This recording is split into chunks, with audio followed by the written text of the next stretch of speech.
Sir అమ్మగారి చివరి రోజుల్లో కూడా చంద్రబాబు నాయుడు గారి గురించి ఆలోచిస్తూ ఆవిడ వీడియో బాగా వైరల్ అయింది సార్. అసలు ఏంటి ఆవిడకి అంత అవినాభావ సంబంధం ఏంటి? మీరు ఐదుగురు పిల్లల మగపిల్లలు ఉన్నప్పటికీ కూడా చంద్రబాబు నాయుడు గారి మీద పుత్రవాత్సల్యం కానీ లేకపోతే ఆయన ఏదో చేసేస్తున్నారనే ఒక ఆందోళన కానీ ఏం చెప్పేవాళ్ళు సార్? మీ అమ్మగారు మీకు ఆ చివరి నిమిషాల్లో చివరి రోజుల్లో ఏం చెప్పేవాళ్ళు? ప్రతిరోజు చంద్రబాబు నాయుడిని లోపల పెట్టిన రోజు దగ్గర నుంచి ప్రతిరోజు ఏడ్చేది.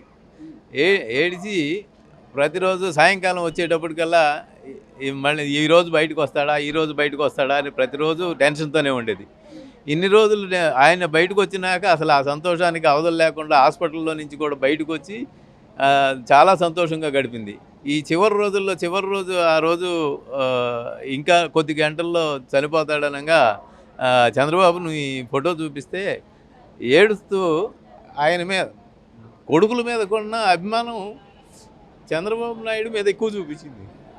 ఆయన వచ్చాడు, ఇక నీకు దిగులు లేదు, నాకు దిగులు లేదు, నేను చచ్చిపోతున్నాను అని చాలా ఆందోళనతో ఆవేదనతో. అవును అవును నిన్ను చంపేస్తారేమో, నిన్ను చేస్తారేమో అని నాకు దిగులుగా ఉందనే బాధ, ఆతృత. అసలు స్టేట్ ఏమైపోద్దు, నీ పిల్లలు ఏమైపోతారని కాదు, స్టేట్ ఏమైపోద్దు, నువ్వేమైపోతావు, నువ్వు లేకపోతే స్టేట్ ఏమైపోద్దు అనే ఆందోళనతో ప్రతిరోజు ఆందోళనతో ఉండేది. మా అమ్మగారు ఆమె చనిపోతారనేది కాదు, స్టేట్ ఏమైపోద్దు, నువ్వు లేకపోతే స్టేట్ ఏమైపోద్దు, నిన్ను చంపేస్తారేమో అని ప్రతిరోజు ఏడ్చేది. అది తీరని లోటే. ఆయన బయటకు వచ్చినాక ఆనందాన్ని పంచుకోలేనంత ఆనందంగా ఆమె జీవించింది. చివరి రోజు కూడా చంద్రబాబును స్మరిస్తానే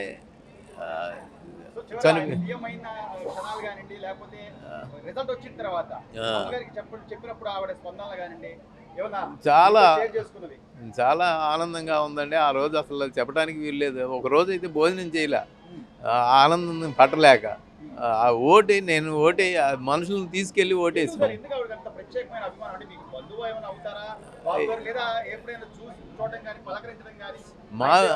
మాకు బంధువు అవుతాడు అసలు. చంద్రబాబు నాయుడు గారిని మేము ఎప్పుడు కలవలేదు, మేము ఎప్పుడు ఇది లేదు, మాకు బంధువేం కాదు.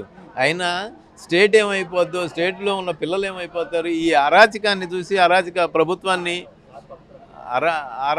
చూసి ఈ అరాచక ప్రభుత్వంతో వీళ్ళు ఏమైపోతారో, వీళ్ళందరూ దేశం ఏమైపోద్దో, వీళ్ళందరూ నాశనం అయిపోతారు కదా ఆయన ఒక్కటే ఇది చూసి అనే బాధే కదని. వాళ్ళు చంద్రబాబు మాకేమో బంధువు కాదు, మేము ఎప్పుడు కలవలేదు ఆయన్ని. చాలా సంతోషంగా, ఎంత తృప్తితో వెళ్ళిందంటే చెప్పడానికి వీల్లేదు. చివరి క్షణాల్లో పిల్లల్ని అందరినీ కలవకుండా కూడా చంద్రబాబు నాయుడిని తలుచుకుందంటే మరి ఎంత హృదయంలో అవినవ సంబంధం ఉందో చెప్పడానికి వీల్లేనంత ఇది ఉంది. చంద్రబాబు నాయుడు గారి పాలసీలు అంటే ఆమెకు మంచి అభిమానం అండి. దగ్గరలో ఏంటంటే తెలుగుదేశం అనే పార్టీ కాదు, కానీ పర్సనల్గా ఆయన ఉంటే రాష్ట్రాన్ని అభివృద్ధి చేస్తాడు అనే నమ్మకం. చివరికి కూడా గెలిచినాక చాలా హ్యాపీగా ఇదైంది. కానీ ఆమెకు వచ్చిన అనారోగ్యం వల్ల ఆ గెలవగలిగిన పొజిషన్ చూసుకున్నప్పుడు ఆకలి దప్పులు కూడా తప్పిపోయినాయి ఆమెకి. కరెక్ట్గా నిన్నేం చేస్తారో అన్న బాధలోనే కరెక్ట్గా ఉంది. కానీ గెలిచినాక కూడా ఆయన అభిమానం అదే, మంచి పనులు చేయయ్యా అని అనుకుంటా ఉండేది. ఆయనకే రిలేషన్ కానీ మూలాలు బాబు గారి పాలసీల మీద ఆయనకు అంత అపారమైన నమ్మకం అండి. ఆ నమ్మకంతోనే కరెక్ట్గా వచ్చినాక చూసుకొని సంతోషంగానే ఇదైంది. కానీ అనారోగ్యం ఇది రావటం వల్ల ఆమెని అసౌకర్యానికి గురై మనిషి ఇదైపోయింది. కానీ అన్నకంటే కూడా ఎక్కువ భావనలో ఉందా, సొంత బిడ్డకు జరిగిన దానికంటే ఎక్కువ భావనలో ఉందండి. జాగ్రత్త అయ్యా అని చెప్పి లాస్ట్ గడియలా అట్లాగే ఇది చేయడం జరిగింది. అదేండి చాలా హ్యాపీగా ఫీల్ అయ్యి ఉంటుంది. మరి ఇప్పుడు జరిగిన దాన్ని బట్టి అంతేగా, సీఎం అయినాక చాలా హ్యాపీగా ఫీల్ అయింది. ఆ ఆనందంలోనే ఇదైపోయింది. అమ్మ బసవపున్నమ్మ గారు ఆవిడ చివరి దశలో కూడా సొంత కొడుకు ఏదో అయిపోతుంది అన్న చందంగా చంద్రబాబు నాయుడు గారికి జాగ్రత్తలు చెప్పడం కానివ్వండి, లేకపోతే అయ్యా నిన్ను ఏదైనా చేస్తారేమో అని ఆమె పడ్డ ఆవేదన కానివ్వండి వీడియో రూపంలో వైరల్ అయింది. అసలు ఏంటమ్మా ఏంటి ఆవిడకి అంత అంత అభిమానం ఏంటి చంద్రబాబు నాయుడు గారు అంటే? బాగా చంద్రబాబు నాయుడు గారు అంటే బాగా అభిమానం అండి. ఆమె ప్రతిరోజు ఆయన్ని జైల్లో పెట్టిన దగ్గర నుంచి ప్రతిరోజు పూజ చేసేది ఆయన కోసం. అయ్యా నువ్వు తొందరగా బయటికి రావాలి, ఆంధ్రప్రదేశ్ రాష్ట్రం బాగుండాలి, లేకపోతే అరాచకాలు జరుగుతాయి కాబట్టి ఆయన కోసం ప్రతిరోజు పూజ చేసేదండి. ఆయన త్వరగా బయటికి రావాలనే ఆమె కోరిక. ఏంటమ్మా ఏమైనా బంధుత్వం ఉందా, లేకపోతే ఎందుకు ఒక సొంత కొడుకు కోసం అల్లాడిపోయిన ఒక తల్లిలాగా మాతృవాత్సల్యం ఏంటంటారు? అభిమానం అండి. చంద్రబాబు నాయుడు ప్రతి వ్యక్తి పట్ల తీసుకున్న జాగ్రత్త, దాని గురించి ఆమె ఆలోచించేది. రాష్ట్రంలో ప్రజలందరూ బాగుంటారు చంద్రబాబు నాయుడు గారు వస్తే అనేది. అంటే ఇంట్లో ఒక పెద్ద కొడుకు మాదిరి. అవును, ఒక పెద్ద కొడుకు లాగా. మీకు మీరు సొంత కోడలు మీ దగ్గర చూశారు, ఆవిడ చివరి దశలో మీ దగ్గరే ఎక్కువగా ఉన్నారని అంటున్నారు. ఏం చెప్పుకునేది ఆవిడ చంద్రబాబు నాయుడు గారి నుంచి ఏం చెప్తూ ఉండేది పదే పదే?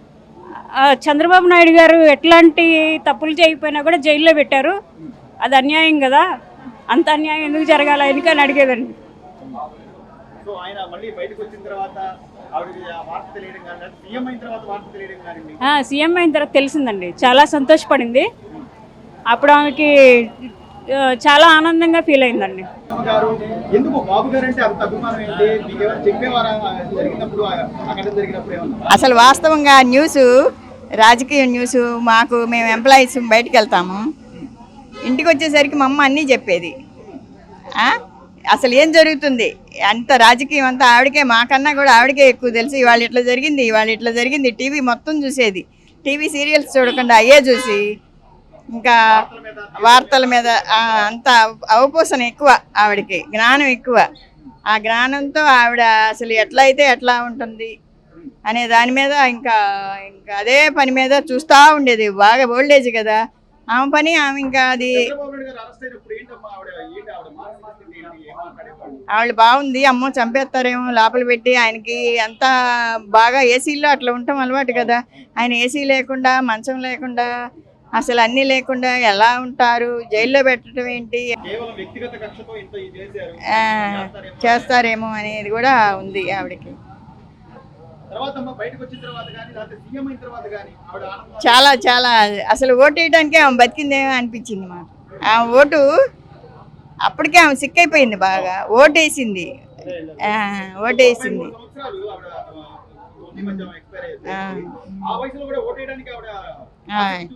ఆసక్తి చూపించడం ఓటేసినాకే చనిపోయారు.